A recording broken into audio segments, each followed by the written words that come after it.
Assalomu alaykum barchalarga. Sizlar bilan men yana Isroil Bazizbek. Bugungi videomizda sizlar bilan o'tgan videodagini davom ettiramiz. O'tgan safar nazariy ko'rgan bo'lsak, bu safar amaliyotda ko'ramiz. Database qanaqa shakllantiramiz, ya'ni qanaqa table'larimiz bo'ladi, kolumnlarimiz bo'ladi va Laravel bilan biz OAuth mana bu ko'rib turgan platformalarni yozib chiqamiz.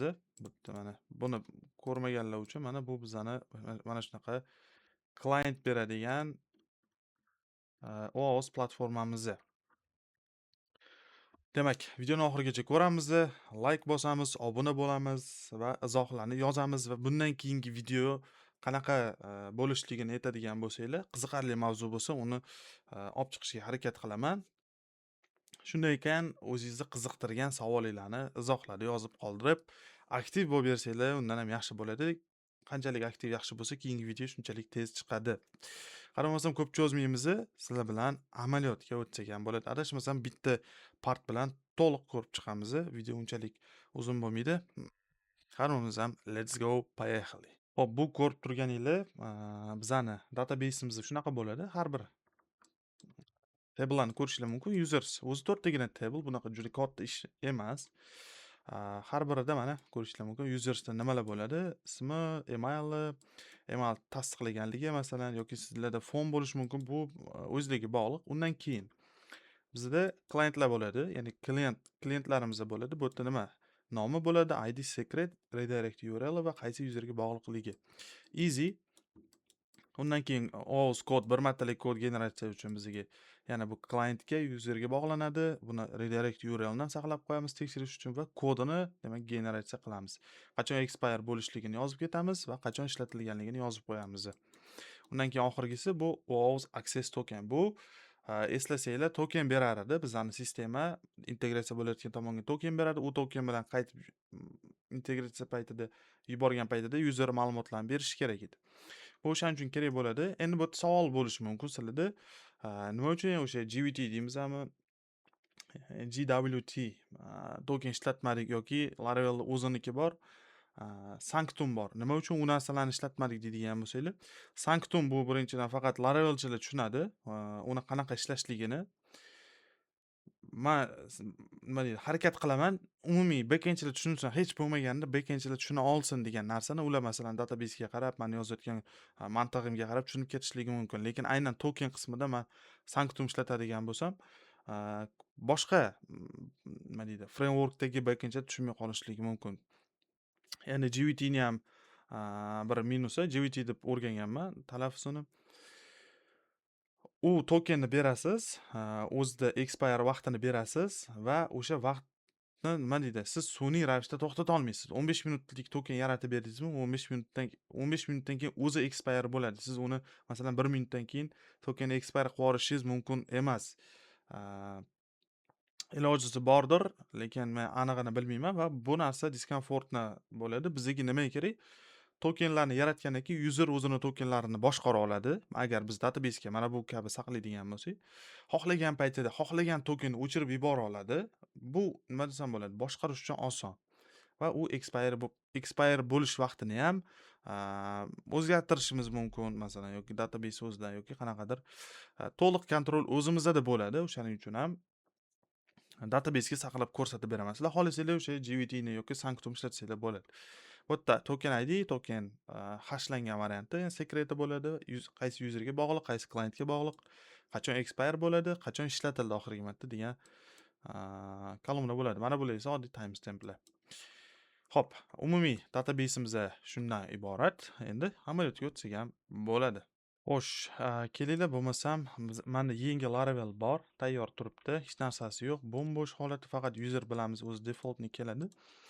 Endi shuni tozalab yuboramiz. Kerak bo'lmagan users ichida kolumnlar bor. Masalan, mana bu remember token kerak emas bizga.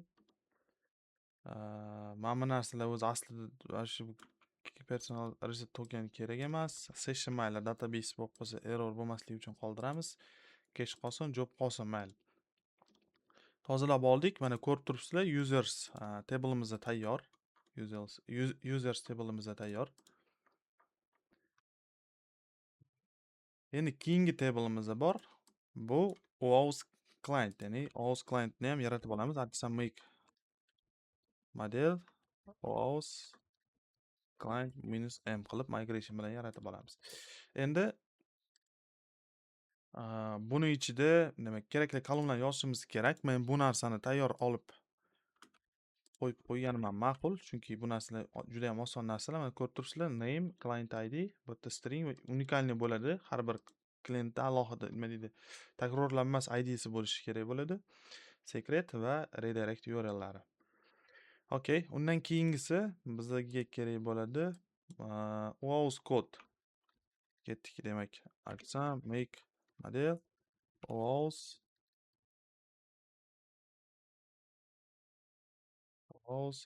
codelar kerak bo'ladi. OAuth code. Yaxshi.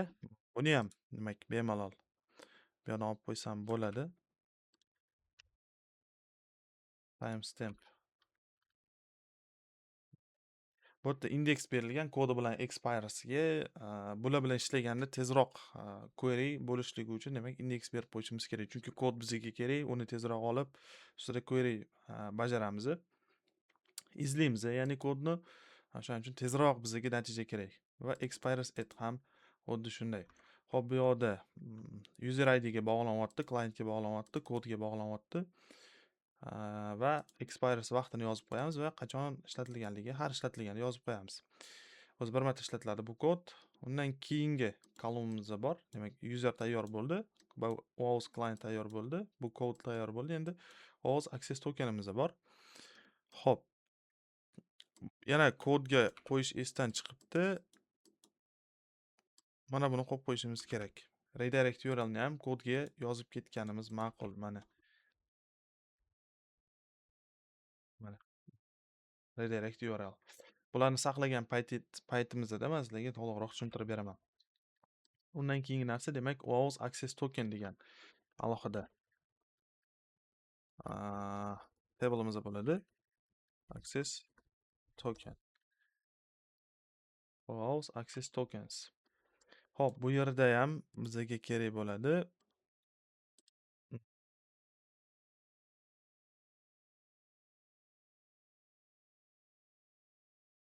Buni tayyor olib qo'yaman.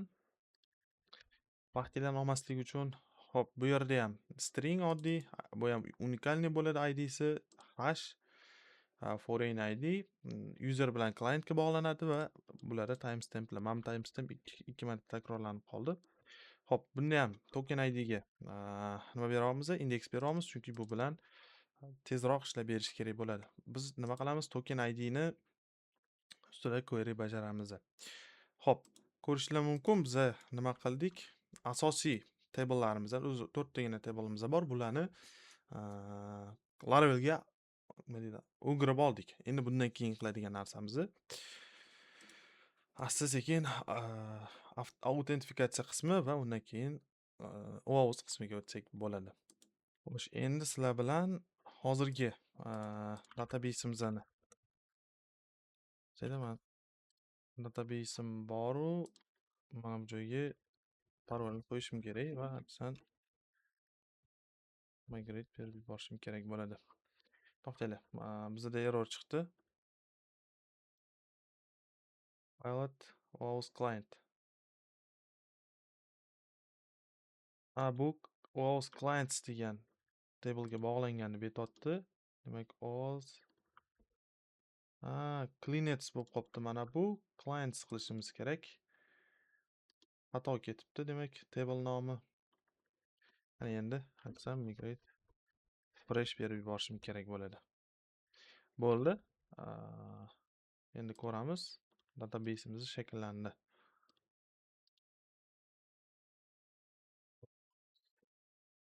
Demak, yeta degan ko'radigan bo'lsak, clientimiz bor, access token bor, OAuth access token bor.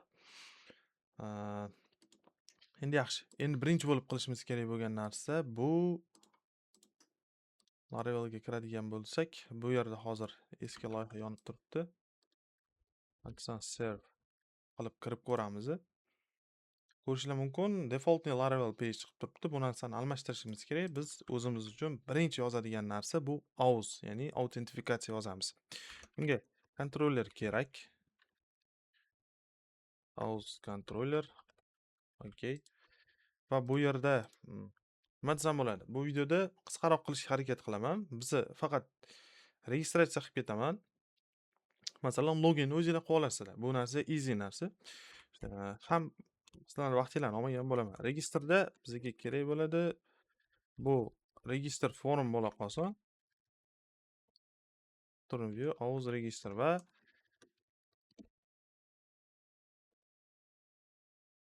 AUS registrni ham demak yozib qo'yamiz. Bu yerda bizda forma bo'ladi.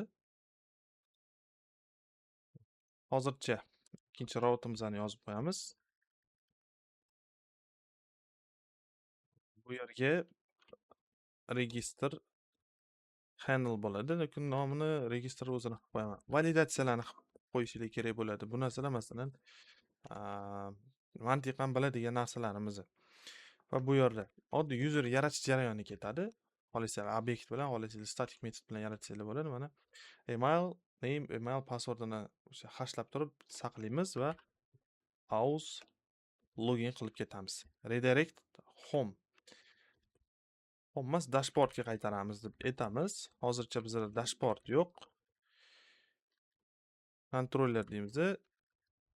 Dashboard controller.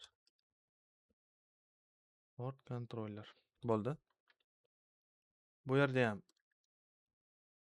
bu dashboardga yo'naltirib beradi, shunchaki bo'ldi. Dashboard deymiz.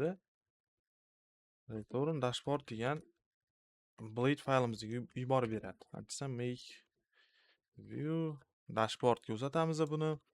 Buning ichida AUS user chiqazib turaylik. AUS userni name welcome to dashboard deb chiqazib turamiz. Mana bo'ldi, tayyor. Endi bu yerda routlar yo'q, routlarni yaratib olishimiz kerak bo'ladi.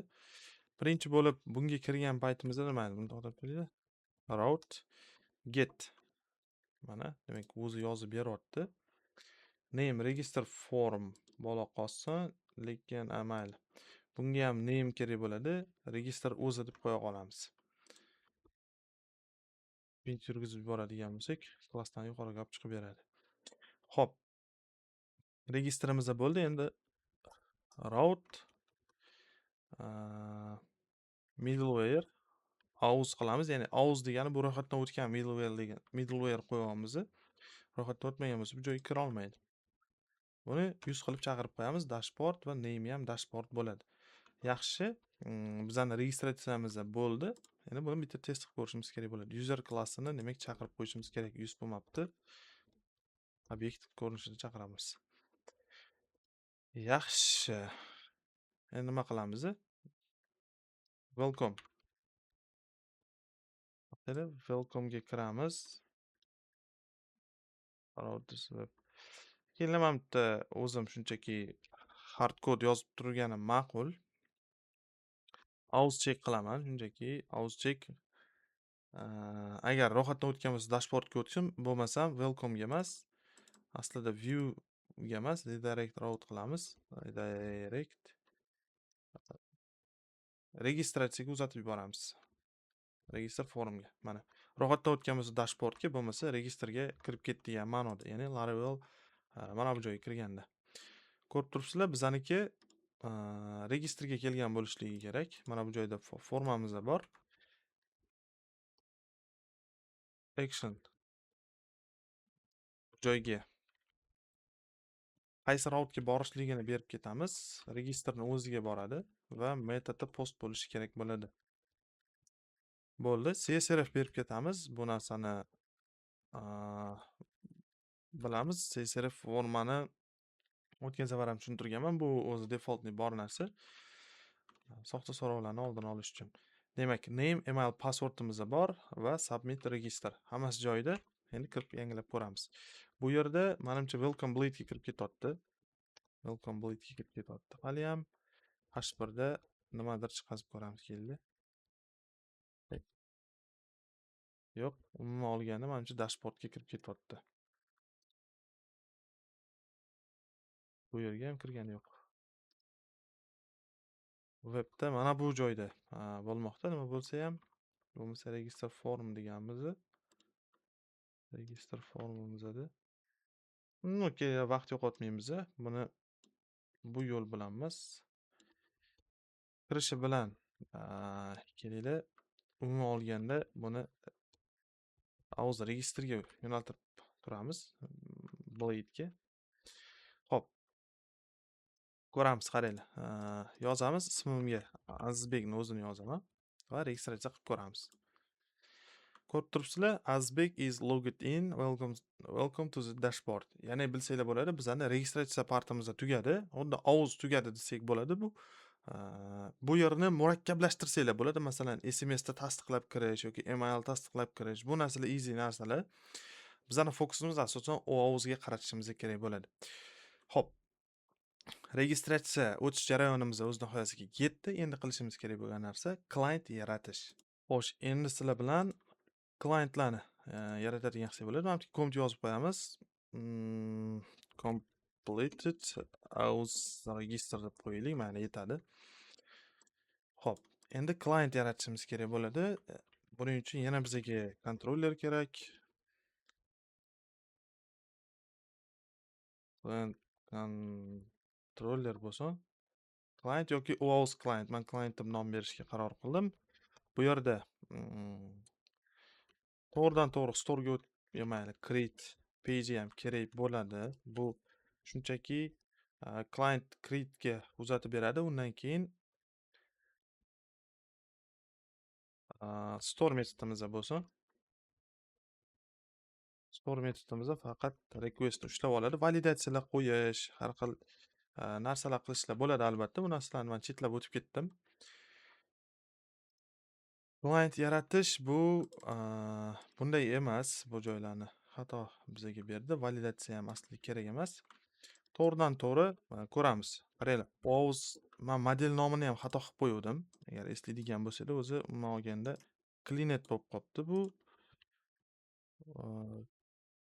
Client bo'lishi kerak edi va mana bu joyda ham demak to'g'rilab qo'yamiz. Bu yerda available'larni qo'yamiz. Bizani OAuth client'imizda nimalar bor? Name, client ID. Demak, client secret'imizda bor, redirect URL'imizda bor va user ID'imizda bor. User bilan relation'imizda bor. Belongs to bo'ladi albatta. Belongs to user. Yaxshi. Bu yerda mana bularni berishimiz shart emas. Mana buni yuz qilmaganimiz uchun bizda sarg'ayib qoldi. Bu narsa kerak emas. Userga belongs to bo'ladi. No, name to'g'ri bo'lganligi uchun orqasiga kolumnini berishimiz shart emas. Bo'ldi. Endi nima qilamiz? Auth userni yo'q, bunaqasiga yaratmaylik. Kelinglar, bunaqasiga yaratib, oddiy yaratamiz. Client teng men obyekt bilan yaratishga harakat qilaman. Auth client no create. Mayli. Demak, auth client create qilamiz. Name bor. Endi bu yerda client ID ga haqiqatan bizni ID yaratib berishimiz kerak bo'ladi. UUID, masalan, UUID nima ishlatasizlar? Masalan, str random, masalan, 12 taligi bo'lsin, 12 taligi bo'lsin. Secretda bizda secret qilishning logikasi bor, albatta. Men sizlarga buni secretlar qanaqa yaratilish logikasini ko'rsataman. Sekretimizni yuqorida logikasini qilib olamiz. Men eski loyihadagi sekretlarni olib ko'rsataman, o'sha kodini.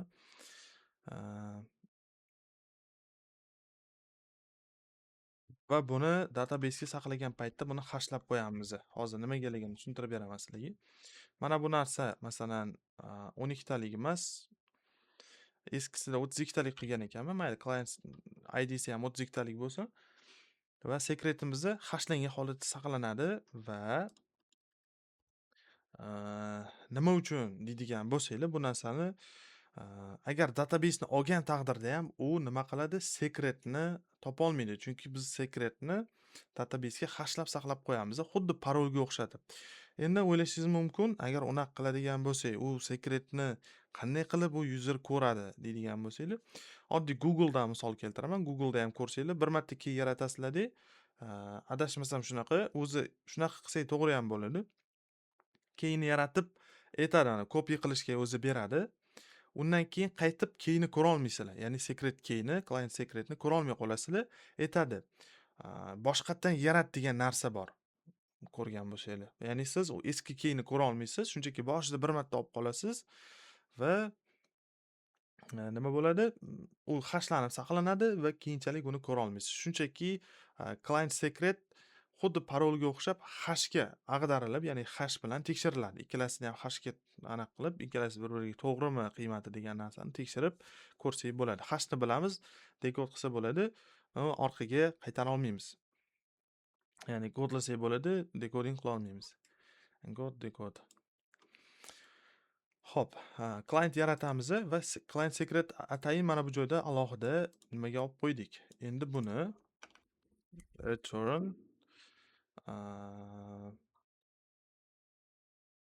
showga qaytaramiz, mayli. Showga ko'rayotgan bo'lsanglar, make view showga qaytaramiz va mana buni nima qilamiz? Ushlab olamiz. Client secretni ushlab showda chiqazib beramiz bir marta. Ogohlantirish ham chiqazib qo'yamiz. Client showman yaratib shekil qisqasi bor. Xo'p, create'imiz bor. Mana. Yaxshi. Mana bu nimagadir buni o'qimadi hali. Bu route ekan. Men buni aniq qo'yman. Endi nima qilamiz? Webga kiramiz, klientlarni yaratish qo'shamiz endi. Bu demak, ro'yxatdan o'tgan userlar klientlar yarata oladi faqat degan narsani qilamiz. Bu joyda create qilamiz. Hop, store'ga ketadi. Undan keyin showni ko'rsatib beramiz. Bo'ldi, hammasi yaxshi. Dashboardga esa biz bitta link qo'yib beramiz. Ya'ni ATG bilan klientni yaratish uchun link beramiz. Hop, client create, ya'ni formaga uzatsin. Create deymiz. Yaxshi. Undan keyin mana bu joyda ya'ni keyin qilamiz bu narsani, listini chiqazishni. Hozircha create'ga o'tadi, keladi, formaga kiradi. Formamizda yo'q hozirgi holatimizda. Forma juda ham easy bo'ladi. Formaga faqat name bilan redirect URL qo'yiladi, ya'ni callback URL qo'yiladi. Qolgani backend o'zida nima bo'ladi? Generate bo'ladi. Bu yoqda metodini beramiz, post bo'ladi. CSRF beramiz va bu yoqqa ikkita inputimiz name bo'ladi. Va redirect URL ham kerak albatta. Callback deylik. Callback. Bu yoqda nima qilib ushlab olganmiz, o'shanga qaraymiz mana. Redirect URL ekan. Mana qilaylik. Name redirect URL ID'si ham mana qilib olsam. Bu yoqqa redirect URL deb qo'yib nomini beraveramiz. Mana. Bo'ldi, submit bo'ladi. Mana bu joyga ma'lumotlar ketadi. Undan keyin store'ga keldi. Bu oldik, bunga qaytarib beramiz. Bu paytda demak mana bu secretni ushlab olishimiz kerak bo'ladi. Mana bu joyda use qilamiz. Use qilishimiz kerak albatta. Endi show degan metodda o'zi yo'q ekan bu yoqda. Show metodini qo'shamiz. Bu yerga ID keladi albatta. Mana client ID bo'lib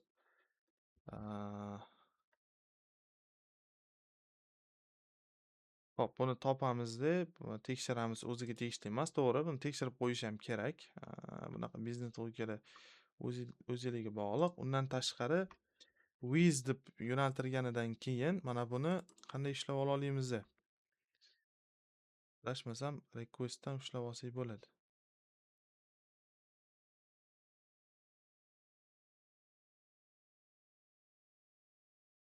Shu joyda keldi. Menga ham qiziq. Request ol qilamiz. Ha, sessionada ushlab olsak bo'larkan, buni aytishi bo'yicha. Buni olib, buni o'zgaruvchiga tenglab turaylik, kelinglar. Secret deb turib, bu chunki vaqtinchalik secret. Biz unga ko'rsatadigan vaqtinchalik secretimiz. Yaxshi, endi bu secretni ham mana bu bilan bir qatorda berib yuborsak bo'ladi. Bo'ldi. Showga kelib tushadi. Bu yoqda biz nima qilamiz? Bizga bunaqa metod kerak emas. Umuman olganda, kelinglar H1 da hammasini chiqarib qo'yamiz. Clientni name'i, client name tap qilamiz. Clientni client ID'si. Demak, clientni reday ID URL bo'ladi. URL yoki URI. Mana bu joyda bor bizda URI. Va undan keyin secretiga biz shunchaki secretni beramiz. Bo'ldi. Secret o'zgaruvchi alohida yuborgan edik. Endi kelinglar bu narsani ishlatib ko'ramiz. Client yaratishga bosamiz. Bu yerga Azizbek Isroil yo'q, masalan blog up deymiz. Bu joyga URL berishimiz kerak bo'ladi va create bosamiz. Endi bu yerda qaranglar. Undefined variable mana bunaqa deb aytibdilar. Men bu joyga qaranglar, o'zini berib qo'yibman. Mana bu narsani stringga olib, mana bu dollarsiz berishimiz kerak edi. Endi buni taniydi.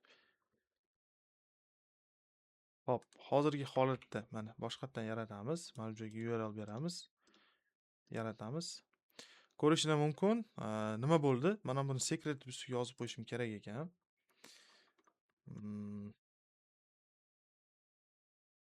Secret deb showning ichiga mana bu joyga yozib qo'yamiz.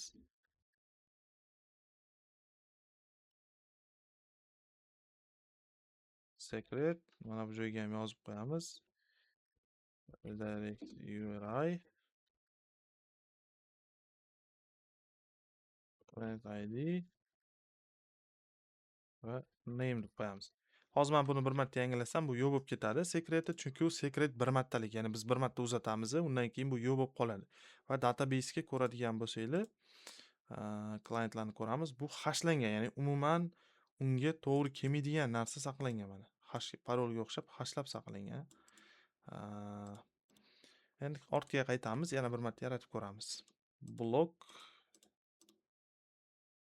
ko'rib turibsizlar, buni databasedagi bilan solishtiradigan bo'lsak, umuman u narsaga to'g'ri kelmaydi. Uni boshlanishi dollar bilan boshlanyapti. Bu narsa unaqa emas. Ya'ni biz hashlashdan oldin userga beramiz va bu databasega hashlab saqlab qo'yamiz. Endi buni ham hashga o'girib o'sha hash check bilan bir-biriga taqqoslab ko'ramiz. O'sha paytda bir xil bo'lsa, demak haqiqatdan token bir, ya'ni secret key bir xilligini bilsak bo'ladi. Xo'sh, biza client yaratishni ham tugatib oldik. Endi keyingi narsa asosiy biznes logikaga o'tsak bo'ladi. OAuth qismiga o'tsak bo'ladi. Integratsiya bo'ladigan tomon mana keylarni olishni boshladi, undan oladi, integratsiya jarayonini boshlasa bo'ladi. Ana bo'lsam keyingi partga o'tamiz.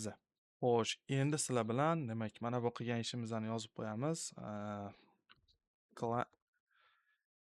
Client nimaga bunaqa yozilib ketyapti? Client create is done qo'ydik.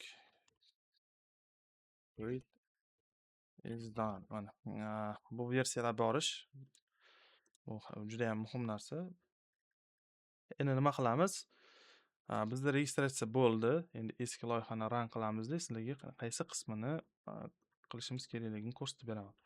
CD qilaman. Personal CD OAuth demo. Server -sporting 8001 qiling. Bu yerda biza bitirgan narsamizni ro'yxatdan o'tish qismi tugadi. Undan keyin client yaratishni boshladik. Endi nima edi? Mana keylarni berdi bizaga, mana client ID, client secret qilib berdi. Va mana bunaqa xabar chiqazib qo'yasizlar. Mana ko'p bu narsalarni o'zingga olib qol va boshqa ko'rmaysan degan narsani aytib qo'yishingiz kerak bo'ladi, что integratsiya qilayotgan odam uni o'qib biladi. Secret keyni boshqa ololmasligi haqida. Sizlar yana bitta button qo'yishingiz mumkin. Masalan, klientlarga o'tganda, mana new secret degan bosasizlar, bu alohida yana boshqa secret yaratib beradi. Uni logikasi juda ham oson. Boyaga qilingan ishni databaseda update qilib qo'yasizlar, bo'ldi. Tokenlarni bu joyda boshqaradigan narsa o'zi kerak emas. Agar xohlasanglar chiqarsanglar bo'ladi. Bu yerda har bir o'sha OAuth'ga kirgan paytdagi tokenlar bo'ladi. Endi qilamiz OAuth nima deydi, Authorize qismini, ya'ni Authorize partimiz ham bor bizani. Mana bu joydan ham ko'rishingiz mumkin. Xo'p.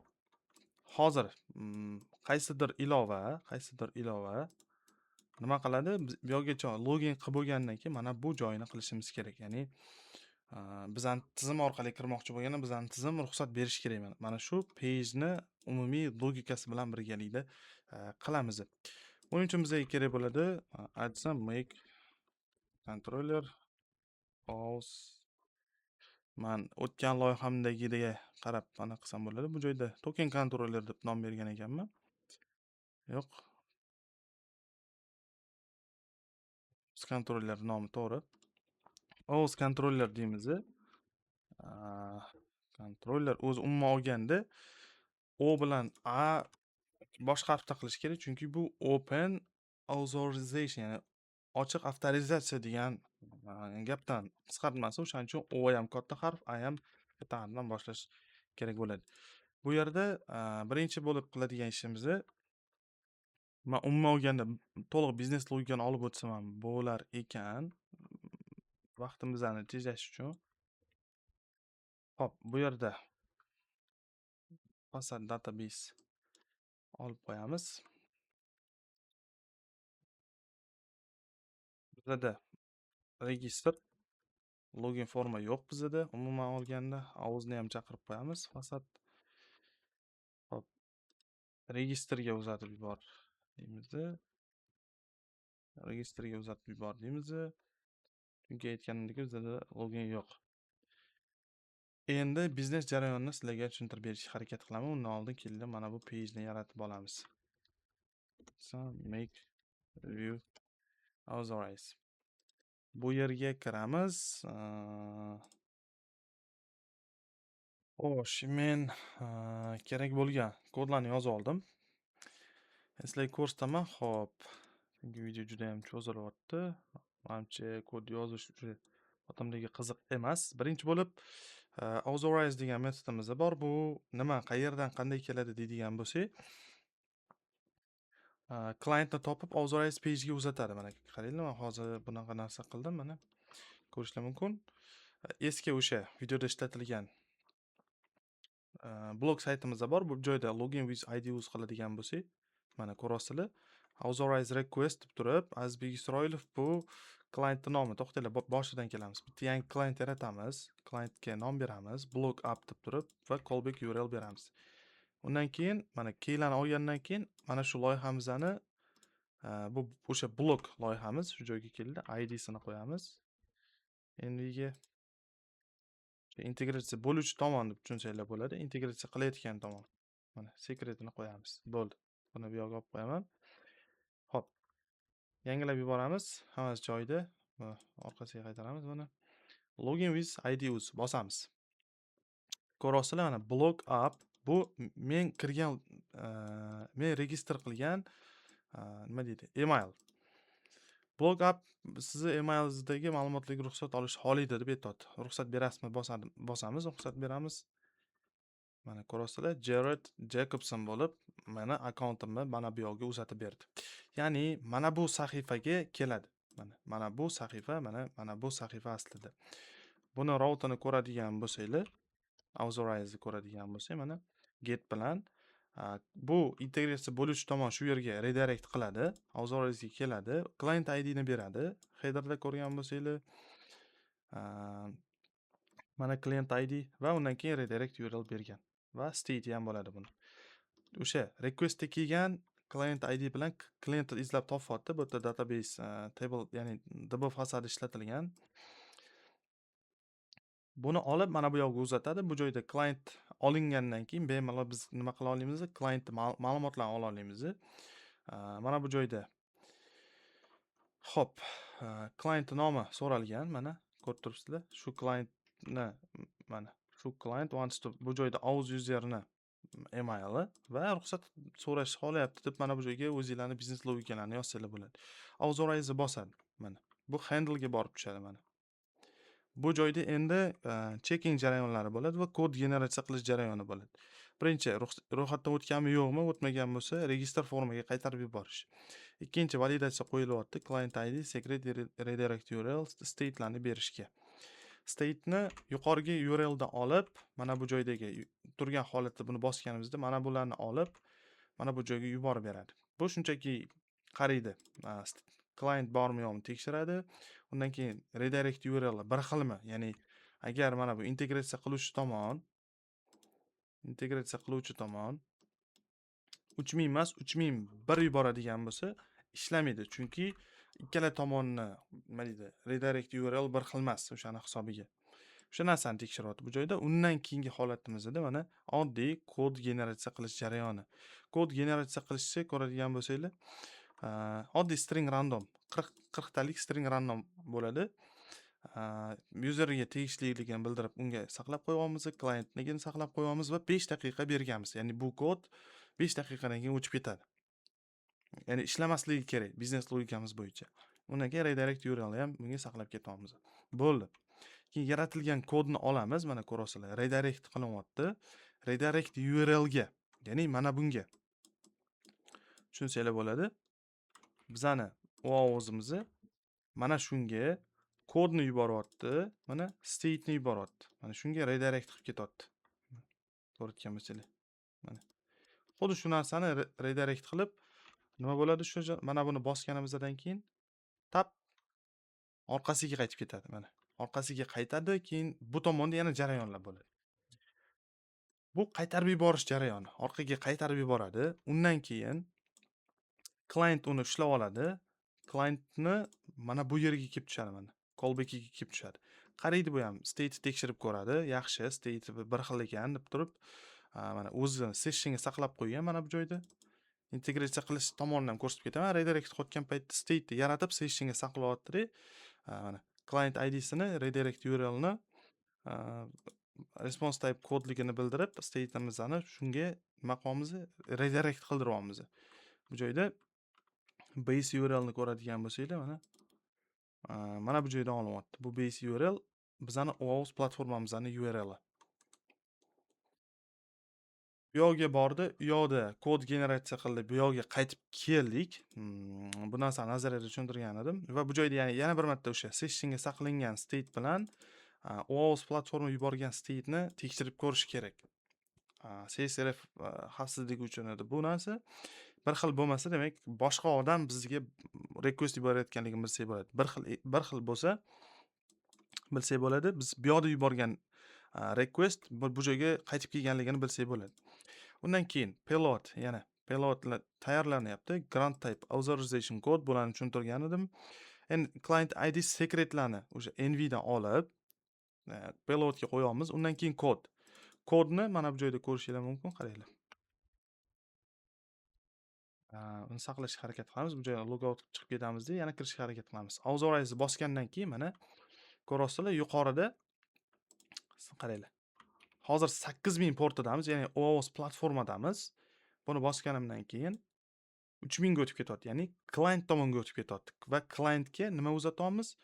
Kodni uzatyapmiz, o'zimiz generatsiya qilib va state'ni uzatyapmiz. State'ni u bergan state'ni olib to'g'ridan-to'g'ri o'ziga qaytarib beramiz. Что requestlarni, responslarni bir-biriga taqqoslab tekshira olishligi uchun va kodni beramiz unga.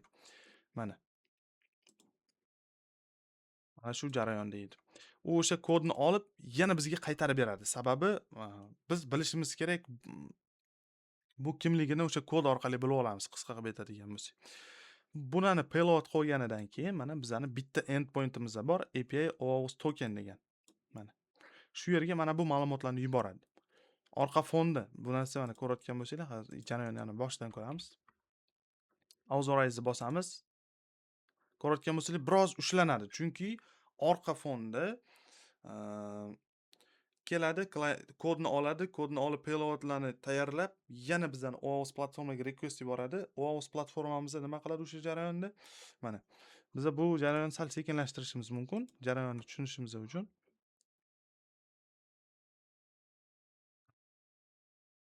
OAuth platformaga kiraman mana. Bu yerda mana token yaratish jarayoni. Bu joyga nima qilamiz? Sleep bir 10 sekundga pauza qilamiz loyihamizni. Qaranglar. Joyini bilib olsanglar bo'ladi. Logout qilib chiqib ketamiz-da. Tab bosamiz. Bu yerda sekinlashgani yo'q, 10 sekundga pauza bo'lgani yo'q. Auzorayizni bosamiz.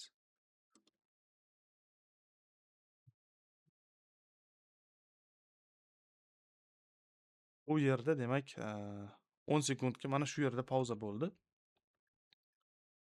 Men buni o'zimizni mana bu yerga yozgan edim.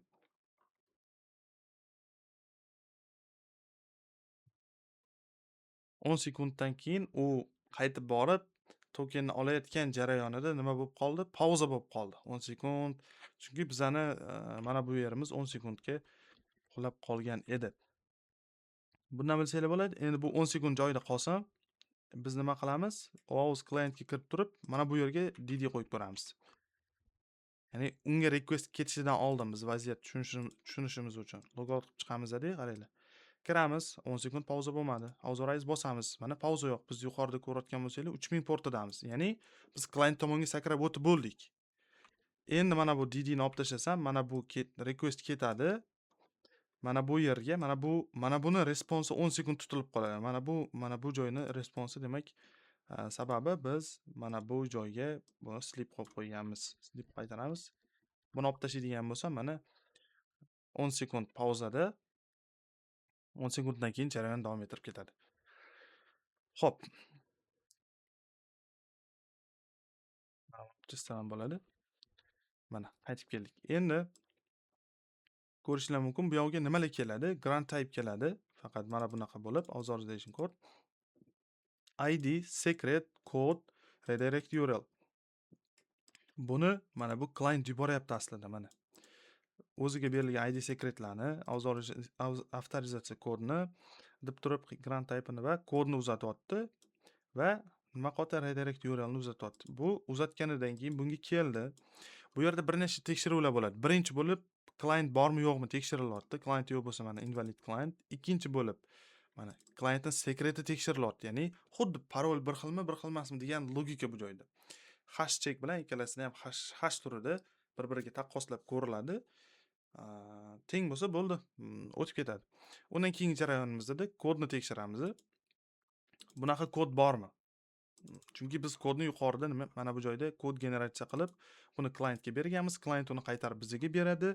O'sha paytda yana kodni tekshiramiz mana. Kodni qaraymiz. Kod bormi? Kod yo'q bo'lsa mana invalid kod. Undan keyin kodni tekshirish jarayoni o'zi bir nechta, hozir menimcha bundan keyingilarida bor. Mana. Client mosligini tekshiramiz. Ya'ni auzni, ya'ni mana bu kodni klienti bilan hozir kirmoqchi bo'lgan klientni ikkalasi bir xilmi degan narsa bor. Ya'ni mana bu joyda ko'rayotgan bo'lsanglar, har bir kod userga va klientga bog'lanadi. Va endi bu joyda biz checking qilyapmiz. Bu boshqa klientni kodi emasmi degan narsani. Ya'ni bu aldab kimdir bizga boshqa klient bilan boshqa klientni kodini bersa, biz unga ma'lumot berib qo'yishimiz kerak emas. Shuning uchun bu klientni kodimi degan narsani tekshiramiz. Mana undan keyingi jarayon expire, ya'ni kod eskirmaganmi? Biz 5 daqiqa beruvdik, ko'rgan bo'lsanglar, mana bu yerda mana expires at. Ya'ni shu narsani tekshiryapmiz mana. Mana kod tekshiramiz. Kod mana expire emasmi? Greater than, ya'ni hozirgi vaqtda o'tib ketib qolmadimi degan narsa, ya'ni 5 minutdan keyin o'tib ketib qolmadimi degan narsa. Xo'p, undan keyingi jarayon one time use, ya'ni kod bir marta ishlatiladi. Ya'ni ishlatib bo'lingan kod, hozir ishlatib bo'lingan kodlarimizni ko'ramiz. OAuth codesga kiramiz mana. Qaranglar. Use it at mana. Ko'rayotgan bo'lsanglar, kod ishlatilgandan keyin biz databasega yozib qo'yamiz ishlatilgan vaqtini. Yana bu joyda tekshiramiz, ishlatilgan vaqti nullga teng bo'lmasa, ya'ni u nullga teng bo'lmasa degani mana bo'sh bo'lmaydigan bo'lsa, u ishlatilgan degani. Ya'ni ishlatilgan bo'lsa ko'rasizlar qiymati bor, ishlatilmaganlarning qiymati yo'q. Bu joyda qiymati yo'qmi deb turib tekshiryapmiz. Ya'ni qiymati bor bo'lsa degan narsani tekshiryapmiz. Ko'rayotgan bo'lsanglar, agar qiymati bor bo'ladigan bo'lsa, already use it. Undan keyin redirect URI. Ya'ni redirect URL bir xilmi, bir xil emas. Bu narsani yana tekshiryapmiz. Hamma tekshiruvlardan o'tib bo'lganidan keyin mana markasi use it, ya'ni kodni ishlatilgan qilib belgilab qo'yamiz mana. Chunki tekshiruvlar o'tib bo'ldi, kodni update mana use it now ishlatilgan vaqtini yozamiz. Undan keyin token generatsiya qilish jarayoni. Token generatsiya qilinyapti. Bu joyda plain text, ya'ni o'zim kichik logika ishlatganman. Bu joyda token idsi bilan sekreti bo'ladi va u sekreti hashlanadi. Bunda ham xuddi shunaqa mana idsi bor. Tokenning ko'rinishi mana bu tartibda bo'ladi. Mana oldida tk bo'ladi, pastki chiziqcha token id nuqta sekret bilan yaratiladi. Va hashlangan paytda sekretni biz hashlab saqlab qo'yamiz. Mana bu narsa token yaralish jarayoni. Tokenni yaratib nima bo'ladi? Tokenni yaratib biz bunga responsda qaytaramiz. Integratsiya qiluvchi odamga mana. Bu yerda access token kelishi kerak. Mana hozir response JSONni ko'ramiz. Qaranglar. Yangilab logout qilib chiqamiz, login. Ko'rasiz, authorize bosamiz, mana. tk mana bu joyda token idsi ko'rishimiz mumkin databasedan. Access tokenlarni katta bo'lib ketibdi. Mana ko'rasizlar, token id to'g'ri kelyapti. Secret endi to'g'ri kelmaydi, chunki secretni biz databasega hashlab saqlaganmiz. Bu o'sha aytilgandek, database leak bo'lgan taqdirda ham secretimizni ola olmaydi. Va undan keyin bunga beramiz bearer id bearer ekanligini va 7200 expires bo'lishini, 7200 vaqtda mana. Chunki mana bu joyda expire yozganmiz 2 soatga. 7200 soniya demak 2 soat bo'ladi. 3600 2 soat bo'ladi. Va tokenni bergandan keyin mana ko'rasizlar 3000-port bu bizani esingizda tutinglar client appimizni. Tokenni oldi client, undan keyingi jarayon clientda qiladigan ishi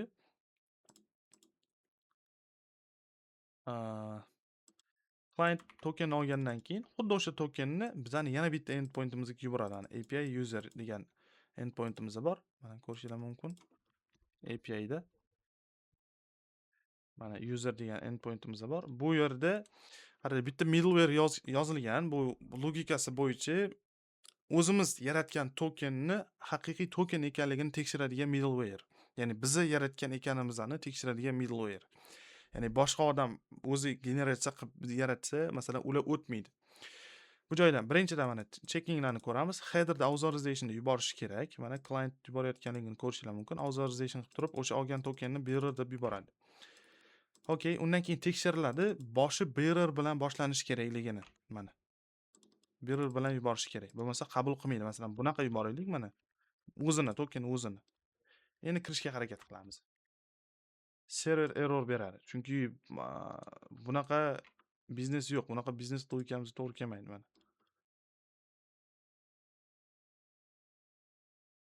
To'xtanglar. 3000 ga qaytdi. Errorga chek qilmagan ekanmiz. Bu joyda mana response ko'radigan bo'lsangiz, bizaniki response qaytaradi. Unauthorization adashmasam. Mana. Mana unauthenticated. Ular ro'yxatdan o'tmagan degan narsani qaytaradi, chunki token noto'g'ri. Mana bu joyda tekshirib qo'yishimiz kerak uni. Client tomonidan mana bunga o'xshab agar failed bo'ladigan bo'lsa 500 berib qo'yishimiz kerak.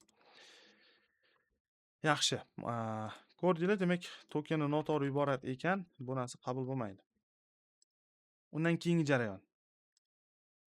Token noto'g'ri kelishligini tekshirib oldik. Token endi validate access token. Birinchidan ko'ramiz, boshlanishi kerak tk bilan, chunki bu bizning tokenlar faqat tk bilan generatsiya bo'lgan. Undan keyin prefix kesib olish jarayoni bu. Pastki chiziqchadan keyin mana nuqta bilan kesib olish jarayonlari. Prefixi mana bu joydan secret keyni yechib olamiz.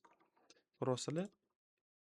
Token id bilan secret keyni yechib olamiz. Buni ichidan qanday yechib olamiz? Hozir qaranglar, bu tokenni endi ko'ra olamizmi? Mana bu joyda ko'rsataman token qanaqaligini. Mana bu joyda dd mana login qilib kirib ko'ramiz. Authorize. Ha, to'xtadi. User tomonga o'tib ketibman. Bu narsa emas. Bizga bu tomonda kerak edi. DD response JSON. Orqaga qaytamiz. Manimcha bu session tugab ketdi. Mana kirib ko'ramiz. Mana token T keydan keyin pastki chiziqcha, undan keyin mana bu joyda client ID, ya'ni token IDsi va nuqtadan keyin token secret'i bor. O'sha narsani yechib olish jarayoni mana bu. ID bilan secretni yechib olamiz va ID bo'yicha biz tekshiramiz ana. OAuth access token ichida token ID bilan izlab ko'ramiz. Token yo'q bo'lsa return null. Bo'ldi. Bu ya'ni o'tmadi degani tekshiruvdan. Undan keyin expire'mi, ya'ni eskirib ketganmi token tekshirilyapti. Undan keyin hashlangan tokenni tekshirib ko'ramiz, bir xilmi, bir xil emasmi degan narsani. Bu hashlash jarayoni SHA-256 algoritmi bo'yicha hashlangan. Buni qanday bilamiz? Mana bu joyda OAuth kontrollerimizda token yaratgan joyimizda mana bu joyda bor. Token yaratgan joyimizda pastroq tushamiz. Mana. O'zi shu algoritm bo'yicha hashlaganmiz va tekshirayotganda ham shu algoritm bo'yicha tekshiramiz secret keyni bir xil ekanligini. Databasedagi hashlangani bilan kelgan hashlanmaganini bir-biriga taqqoslab ko'ramiz. Mana shu algoritm bilan hashlagan holatda. Bir xil bo'lmasa, bo'ldi, secret boshqa va kira olmaydi, null beradi. Agar hamma tekshiruvdan o'tib keladigan bo'lsa, nima qilamiz? Last used at, ya'ni ishlatilgan vaqtini shunchaki yozib qo'yamiz, bu o'zimiz uchun kerak. Bo'ldi. Agar bu joyda logika yozilgan, bu narsa null bo'lsa, mana null bo'lmasa, ya'ni bor bo'lmasa, ya'ni null bo'lsa, nima bo'ladi? Invalid token degan biz qaytarishimiz kerak.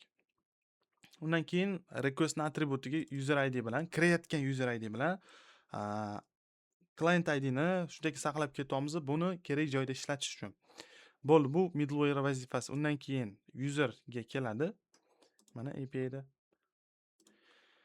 bu joyga middleware'dan o'tib, mana attribut ichidagi user ID ni yechib olib va u bilan user izlab topsak bo'ladi. Va undan keyin shunchaki user bor bo'lsa aytamiz, user yo'q bo'lsa user not found, user bor bo'ladigan bo'lsa user ma'lumotini qaytaramiz. Bo'ldi, juda ham absolute easy narsa. Mana token olingandan keyin bu token bilan shunday postmoneylarda ham request yuborsanglar bo'ladi bemalol. Mana bu tokenni olib yana yuboryapti userga yuborgandan keyin user ma'lumotini kutyapti. Mana orqasiga yangilab olamiz. 500 berib qoldi, yangilab yuboramiz. Mana ko'rasizlar, Jared Jacobs deb turib, mana bu narsalarni ko'rsanglar bo'ladi. User ma'lumotini olgandan keyin o'zini databasiga bemalol saqlab qo'yaveradi. Ishlashligi shunaqa, juda ham oson. Unaqa murakkab narsa yo'q, lekin juda ham foydali. Buni ishlatadigan bo'lsangiz juda ham sizlar uchun foydali bo'ladi. Xo'p, hamma narsani ko'rdik. Sizlar demak dokumentatsiya yozish bo'yicha uni aytadigan bo'lsam, bu joyda juda ham ko'p narsa yo'q. Men sizlarga uni kodini ham ko'rsataman. As default docs id uz.uz.